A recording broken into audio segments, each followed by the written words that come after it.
Me gjithë vështirësitë që karakterizojnë këtë kohë pandemie në vendin ton, arti ka mundur deri diku të funksionojë, të zhvillojë aktivitetet e veta ndonse sporadike.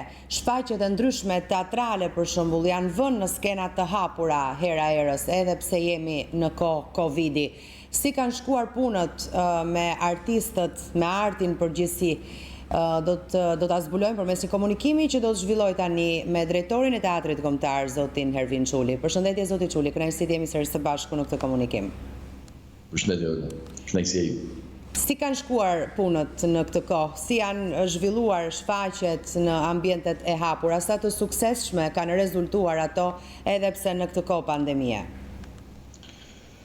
Ne, Ola, mbyllëm sezonin e kaluar në karantinë dhe mbyllëm online me Show Must Go On, e mbyllëm qershor, në fund qershorit.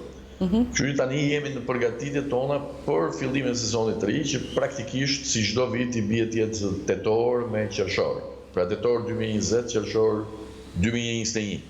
Jemi në periudhën e fillimit provave të shfaqjes së radhës, e cila është produksioni i radhës i teatrit, sepse shfaqja Koreliani e Altim Bashës është gjykuar që për hir të Covidit, duke pasur parasysh që ka 80 veta në skenë, të shtyhet për t'i dhënë një kohë më të përshtatshme për çdo gjë, dhe do të fillojë shfaqja Edmund me provat e shfaqjes Edmund e regjisorëve Indrit Çobani dhe Andja Xhunga. Pra këtu jemi, në këtë moment jemi, ndërkohë që kalendari në interier nuk ka filluar akoma, sepse ne presim një urdhër nga Ministria e Kulturës, nga qeveria shqiptare, për hapjen e institucioneve publike, artistike në interier. Shfaqje gjatë kësaj kohe janë bërë, jo Teatri Kombëtar, sepse Teatri Kombëtar ka marrë shtabe shumë të mëdha, ka shfaqje me një dimension shumë të madh skenografie, kostumografie, një numër më shumë të madh aktorësh. Nuk është kollaj të adaptohet një shfaqje Teatrit Kombëtar në eksterier, pra gjatë shtatorit, ishte pamundur, do shohim më vonë. Ka pasur shfaqje të tjera, padyshim ka pasur edhe festivale të cilat janë adaptuar në eksterier. Padyshim teatri vetë ka lindur në eksterier, se teatri ka lindur në amfiteatrot grek, në eksterier ka lindur, por në fundit ballafaqimin e vërtet, le të themi, teatri kohëve moderne e ka me sallat. Kështu teatri pret sallat, pret hapjen e sallat. Po, dhe për shembull eksperimentali ose kujtim Spaj Vogli do t'i hap dyert e brendshme për artë dashësit, me sa informacion kam. Mundur kjo, unë nuk e di, ma kanë thënë si një lloj thashë themnaje, Shqipëri ka shumë thashë themnaje, më kanë thënë që zoti Londo e ka bërë këtë deklarat, por unë besoj, nuk e di, ai e di vetë se cili drejtor varet nga këmbët e veta dhe nga mënyra e vet se si qaset me ligjin. Ai ka thënë që do hapi skenën, po kjo është një gjë e pamundur, nëse ne nuk na vjen një urdhër nga Ministria e Kulturës, nga qeveria shqiptare, sepse ne kemi sallat e teatrit, praktikisht aktivitetet tona me shkresë nga eprorët tanë, pra nga instancat që janë sipër, na e ka bllokuar aktivitetin dhe shfaqjet tona në interier, pra në ambientet e brendshme, le të them. Po e kuptoj, po ju si mendoni zoti Çuli, në këtë moment që ndodhet vendi, me këto shifra që kemi të Covid-19, a gjykoni të udhës rihapjen e teatrove në brendësi të tyre, duke ruajtur sigurisht masat anti-Covid? E keni kërkuar ju diçka të tillë në këto momente? Unë di që sindikatat kanë bërë një përpjekje për ta kërkuar një gjë të tillë, duke u nisur dhe nga sindikata e Kosovës. Pra, momentalisht di që sindikata e Kosovës ka pasur një bashkëbisedim në formën e debatit me Ministrinë e Kulturës Kosovës, kanë kërkuar hapjen e teatrit dhe në dijenin time teatri i Kosovës është hapur ose po hapet këto ditë. Di dhe këtu sindikatat kanë pasur një gjë të tillë të këtyre institucioneve qendrore publike. Personalisht nuk të jap dot një përgjigje të prerë me po dhe me jo, ndonse dëshira ime do ishte gjithmonë të hapej teatri brenda kushteve, rregullave që sjell pandemia, domethënë rrethanave, me këto rregullore që e kemi bërë gjithë institucionet publike, që nga distancimi social tek mbajtja e maskës, maskat, ajo disinfektuesi tek dera, gjitha këto gjëra, duke parë dhe faktin që shumë teatro në Europë kanë filluar aktivitetin e tyre në interier pikërisht me këto lloj masash, por nuk mund t'jap një gjë të prerë, edhe nuk mund të bëhem partizan i një zgjidhje apo një tjetër, se në fundit luajmë me një. Po nëse kjo do të ndodhte, që është jeta e njeriu, që është jeta e njeriu. Nëse kjo do të ndodhte, është e realizueshme për shembull në gjykimin tuaj? Absolutisht besoj që po, sepse ne kemi bërë një rregullore, pra institucionet publike bashkë me Ministrinë e Kulturës, duke u bazuar dhe në eksperiencat e homologëve tanë, kemi hartuar një rregullore. Nëse kemi hartuar një rregullore të institucioneve publike të artit dhe kulturës, nëse aktiviteti do fillonte në interior. Pra bëhet fjalë që kariket do kemi 2 karike po themi, 3 karike jo, pastaj vazhdojnë, po e them në mënyrë të përgjithshme, pastaj vazhdon spektatori, radha parë me spektator, e dyta bosh, tek e treta vazhdojmë në të njëjtën mënyrë, pra gjithmonë duke ruajtur distancën prej 1,5 metra 2 metrash. E vështirë është, por është e realizueshme derisa kjo po funksionon në teatrët tona, në teatrët evropian. Kjo do të sillte pastaj një reduktim të numrit të spektatorëve në teatr dhe kam përshtypje, nuk e di nëse jam e saktë, do të sillte ndoshta një shtim të ditëve se kur do të mbaheshin shfaqjet, apo jo, për shkak se do donin ndoshta të gjithë ta shikonin edhe s'do kishin mundësi ta shikonin për shkak të masave. Fatkeqësisht po, e para është një herë që ne duhet të provojmë, nëse do vi ky moment që do hapen teatrot nga brenda, pra në interior, ne duhet të provojmë se sa e kemi masën e goditjes që kemi ngrënë, pra që kemi pësuar. Në kuptimin sa publiku do të jetë i etur për të kthyer në teatr. Një gjë që unë shpresoj të jetë kështu, por që me këtë që kemi kaluar nuk është e sigurt. E dyta është fakti patjetër ne nuk do kishim ndonjë problem për të shtuar numrin e shfaqjeve. Rëndësi ka që publiku të afrohesh në teatr. Pra, ju siguroj që mezi po pret. Derisa të vi momenti normal, unë do vazhdoj të kem këtë cikletin kur flas me ju dhe të përtypem dhe të gëlltitem, sepse situata nuk ka qenë shumë e mirë, sidomos ne në Shqipëri, nga herë edhe e keqja dhe e mira janë shumë pranë tek ne, po në Londër për shembull unë pash që aktorët, regjisorët e tjera kanë kërkuar një paketë shumë të veçantë, sepse humbjet e tyre atje kuptohet që teatrët janë futur në treg, atje produksionet shumë janë produksione private dhe kanë kërkuar një paketë ndihme sepse kanë pësuar një goditje shumë të madhe, kuptimin qoftë financiar, qoftë edhe social në humbjen e publikut që kanë pësuar. Po ne ku jemi në këtë pikë? Unë thash pra, e mira dhe e keqja tek ne nga herë janë shumë pranë me njëra tjetrën. Festivali në Korçë që pash që isha atje, pash që publiku korçar e ndoqi festivalin në një mënyrë të jashtëzakonshme, jashtë, në eksterior. Kështu që duhet kuptoja, do të thotë një gjë tillë dhe brenda në interior, pra nuk e di, humbje kemi pas dhe ne, po ne nuk kemi iniciativa private, ne mbahemi nga shteti, po, iniciativa lirë po, skena e pavarur po. Shumë të rinj dhe të reja kanë që mund të kishin punuar këto 6 muaj, për të thënë vërtetën, ka një bjerje, ka një gryerje, pak pa punë janë, pak punë shumë nuk kanë në Shqipëri, domethënë. Por institucionet publike këtu që ne nuk perceptojnë një humbje në kuptimin e produksioneve të tyre. Përveç sa të vitë rrim pa punë, dhe parat i merr shteti ndoshta, pra, nuk e di a jam qartë. Ju kuptoj po. Në Korçë, me që e përmendët, u vu në skenë shfaqja pas vdekjes me regjin tuaj, madje një shfaqje e cila rrëmbeu edhe trofeun e Kokofestit, apo jo? Çfarë lloj satisfaksioni ndjet ju, zoti Çuli? Shiko, me thënë drejtën, Ola, unë kam 25 vjet karrierë dhe nuk para marr pjesë në festivale, për të mos thënë nuk marr pjesë fare, përveç se kur jam i detyruar. I detyruar do të thotë, produksioni pas vdekjes për shembull është produksioni i teatrit Anon Zako Çajubit të Korçës. Edhe vendos teatria do të marrë pjesë shfaqja në një festival, nuk vendos Ervin Çuli. Po të ishte shfaqja ime private, qoftë edhe një shfaqje e teatrit kombëtar, për sa kohë unë jam drejtori i teatrit kombëtar, pak e vështirë të marrë pjesë në festivalet që bëhen në shqiptari, për faktin se këtu për drejt ka shumë festivale. Ka më shumë festivale se sa ka produksione. Ka më shumë çmime se sa ka aktor. Ka më shumë çmime se sa ka regjisor. Ka rrethe, ka vende, ka qytete, të cilat nuk kanë pas ndonjëherë teatr, madje nuk kanë as sallë të denj për të luajtur një shfaqje teatrale dhe bëjmë festival. Vetëm aktualisht, Ola po të them, për shembull, Është një gjë qesharake, sinqerisht, pa dyshim, ju do thoni jo dëshira mirë për të organizuar një festival. Kjo është e dyshimt, mund të japi përgjigje tjetër, por aktualisht janë zhvilluar 3 festivale paralel. Pra aktualisht, domethënë në fund të muajit shtator. Shtoi dhe Kokofest që ishte në fillim të shtatorit, i thonë në një periudhë 1 mujore po e marrim ne, janë zhvilluar 4 festivale. Një në Korçë, një në Dibër të Madhe, një në Shkup dhe një tjetër në Elbasan. Janë të njëjtat shfaqje që qarkullojnë nga njëri festival tek tjetri. Po mirë, kjo nuk është për të vlerësuar se jemi edhe në kohë pandemie, pra pavarësisht vështirësive realizohen edhe këto dhe produksionet nga ana tjetër nuk është se mungojnë apo jo. Nuk janë festa. Për shembull, ju e patët një produksion me Korçën. Nuk janë festa.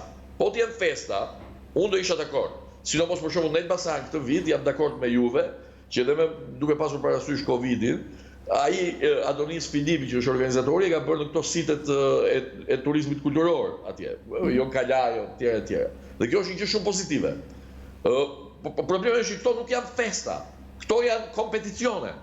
Janë kompeticione të cilat her pas here krijojnë një realitet të gënjeshtër. Le të çojnë në kufirin e festës, pra le të lënë tek festat, dhe unë do isha dakord. Pra bëhet një festë, vinë sa shfaqje, ka një publik në Dibër të Madhe që i shikon dhe një qytet tjetër jam dakord. Por në momentin që ti i kthe në kompeticion dhe ke një inflacion të madh me ndarje çmimesh, me jurira, me gjëra, njerëz që fillojnë në Facebook dhe urojnë njëri tjetrin një herë 2 javë për festivalin e radhës dhe për çmimin e radhës.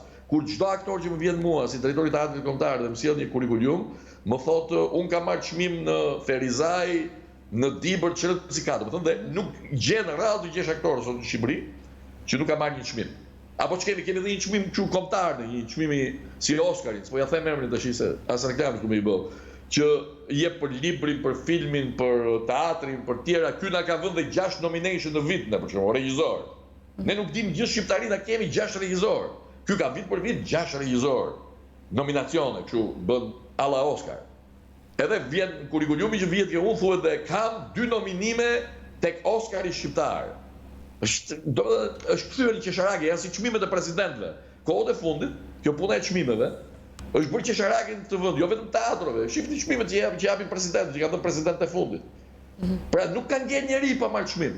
Nderi kombit, mjeshtri i madh i punës dhe bjerret ajo pastaj fuqia që ka një karrierë gjatë, një punë e lodhshme për të dërtuar një emër dhe në fundit për të marrë një çmim që dikur e meriton njeriu, dikur. E kuptoj. Por pak gjatë për këtë, po më tepër të shtjellova idenë time, se pastaj nuk e kam mundor për të bërë, kam bashkitë, kam këto gjëra. Nice. E kuptoj. A keni ju ndërkohë, zoti Çuli, një projekt për shfaqje jashtë teatrit në pritje të hapjes brenda të ambjenteve të brendshme të teatrit, të cilën mund ta vini për shembull në skenë, nuk e di se ku, te amfiteatri po themi në Tiranë. Dëgjoj dashur, nuk është se nuk po mendohem dhe jam për ditë me biseda, me miq, me antar të bordit të tjera. Është shumë e vështirë, aq më tepër që nëse ne do të fillojmë tani një shfaqje që ta kemi specifike për eksterierin, teatri kombëtar, do të na duhet të shkojmë diku nga fundi i tetorit, nga fundi i nëndorit, mesi nëndorit, fundi i nëndorit ditë të shfaqja. Dhe kushtet e eksterierit fillojnë dhe bien, se fillon koha ndryshon e tjera. Por duke parë gjërat nga tek detajt mund të mendohet për momentin që hapet koha për vitin tjetër. Për këtë vit teatri kombëtar ndërton projekte të mëdha, masshtabe të mëdha, me shumë aktorë, me shumë dekore, që janë shpenzime të mëdha, që këllqet tona që duhen ndriçimi i madh, duhet dekor i madh, më kupton, duhen kamiona të lëvizin.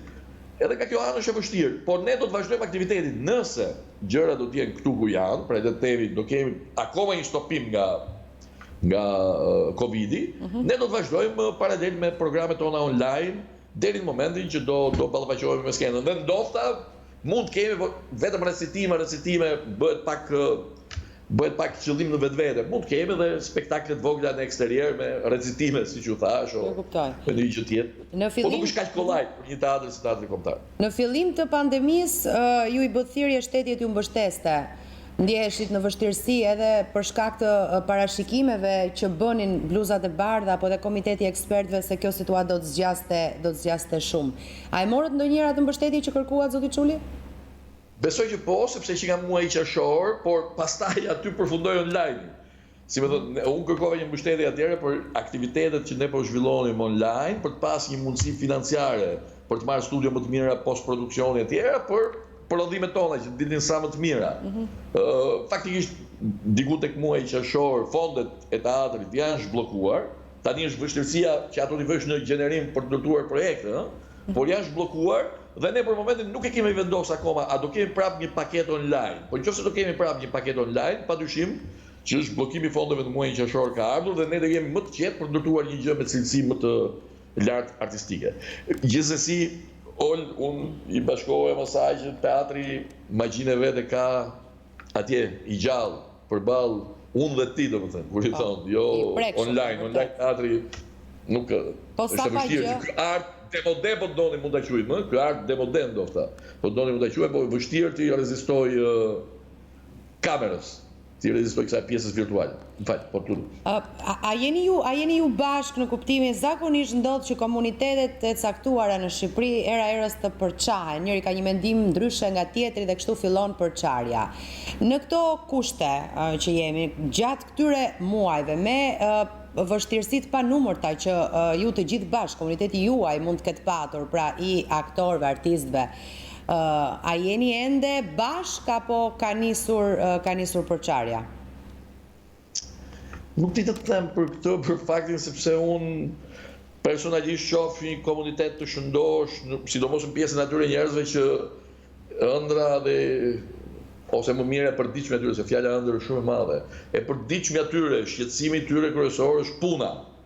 Pastaj nuk di të gjykoj personazhe të tjerë të cilët edhe nganjëherë për të qartë tregun të rinj, të cilët duan të çajnë tregun, duan të shtyn, se në fundit kjo është arti, shty, bryl këtu, bryl atje që të dalon përpara, apo këta dhe i justifikojnë, domethënë. Edhe për hir të kësaj nganjëherë agresiviteti kalon për masën e logjikës, apo personazhe të tjerë të cilët duan të faktorizohen në kamera, politikisht, për agjendat e tyre personale, nuk do të gjykoja si pjesë e atij komuniteti që pyete. Pra, komunitetet përgjithësisht si dhe ai teatror janë, sidomos edhe në kohë që ndodhin goditje si kjo e pandemisë, gjërat edhe vështirësohen më tepër, janë me 1001 mendje, koka. Imagjino si jemi ne njerëzit e artit, domethënë, gjithë ne na duket vetja sikur Al Pacino dhe De Niro vetëm në Shqipëri kanë lindur. Por gjithsesi besoj që komuniteti është i shëndosh në momentin që i vjet puna përpara, në momentin që do fillojë të gjenerojë punë, do Covidi do largohet, apo do fillojmë ne ta largojmë duke e bërë pjesë të normalitetit përditshëm me këto rregullat e reja, dhe do fillojë puna, besoj që dhe komuniteti do shtrohet më tepër. Në kuptoj, në fillim të bisedës përmendët thashë themet që qarkullojnë rëndom në këtë vend. Edhe me që jemi këtu, doja t'ju përcjellja një thashë them që po xhiron kohët e fundit, zoti Çuli, për ju personalisht, se shumë shpejt nuk do t'jeni më drejtori i teatrit kombëtar. Keni një koment? Unë këtë thashë them, me thënë drejtën kam 6 vjet që e dëgjoj, që 6 mujorin e parë që u bëra drejtori i teatrit kombëtar. Edhe nuk më bën përshtypje për faktin e para që një ditë do hiki nga ky vend. Profesioni im nuk është drejtor, po është aktor dhe regjisor. E dyta pastaj s'm shqetëson fare për faktin se unë nuk jam drejtor i emëruar. Unë jam drejtor i mandatuar.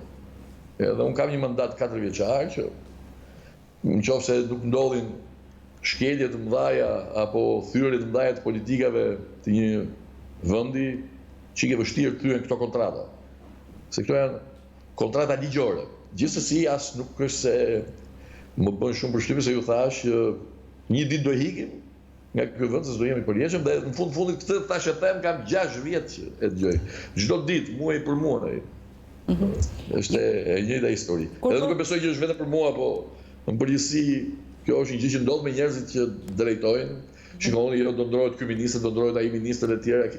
Ditë për ditë gjë këtë. Megjithatë, kur përfundon mandati juaj, zoti Çuli? Unë kam edhe rreth 2 vjet e pak mandat. Domethënë në vitin i bie, tani jemi 2020, duhet jemi në 2022 kam përshtypjen.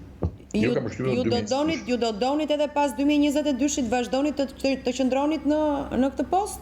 Apo keni të tjera këtë nuk mund ta them dot projekte në kokë? Ola, e di pse nuk mund ta them dot ai ky 4 vjeçar për të thënë vërtetën me këto problemi i teatrit, pra, do prishë teatri, nuk do prish teatri, u prish. Covidi, qershia mbitor, shpërngulja e teatrit kombëtar nga aty ku jemi tek Art Turbina, erdhi teatri eksperimental, ku do shkojnë kompanitë private.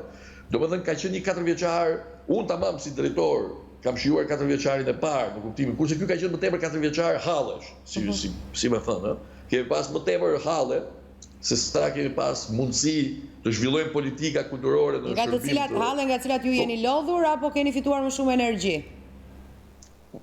Ndofta janë, se nga njerë këto janë edhe të bashklidhura, ndofta për momentin mund të them vetëm këto, që nuk më ka bërë ta shijoj, nuk më ka lënë ta shijoj tamam atë politikën kulturore, atë politikën artistike që duhet bëja me këtë institucion, dhe qijoja shfaqet premierat e këtyre 4 vjetëve të teatrit, më tepër se sa pjesën e këtyre betejave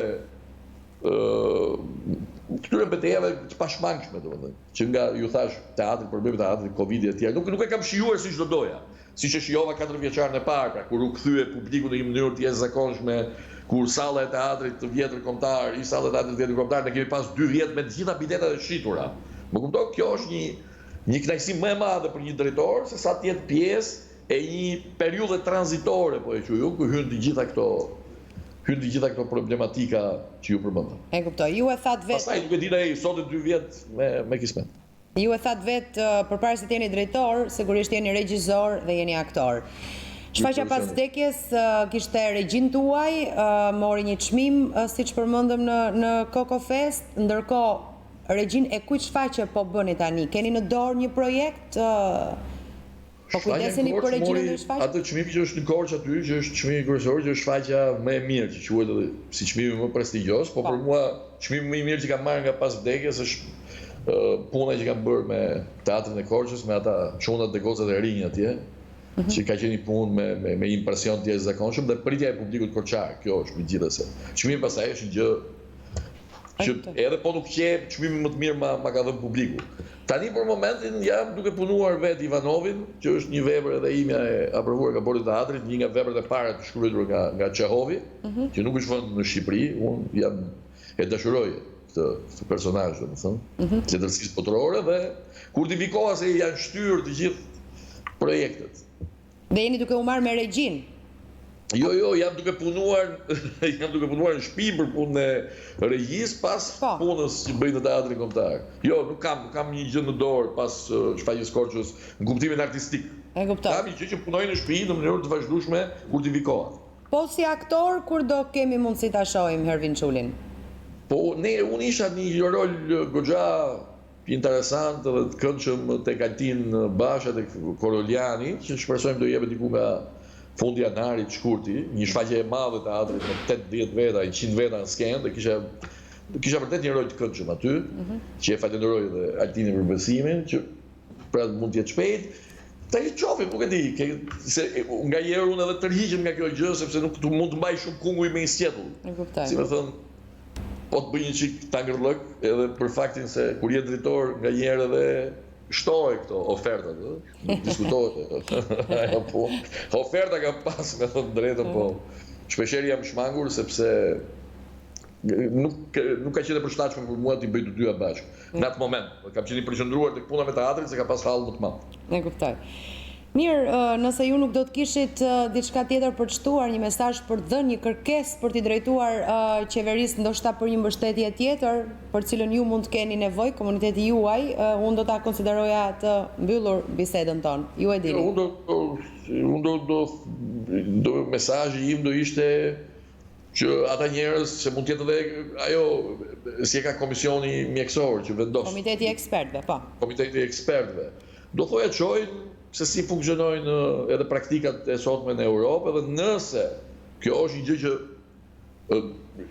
domethënë edhe ne i plotësojmë ato që plotësojmë këta homologët tanë në Europë, në fundit kemi nevojë edhe ne aktorët edhe publiku që të fillojë brenda të gjitha kushteve që ka edhe këtyre masave të ruajtjes që ka Covidi, ndofta sallat e teatrit nuk do ishte keq që të hapeshin.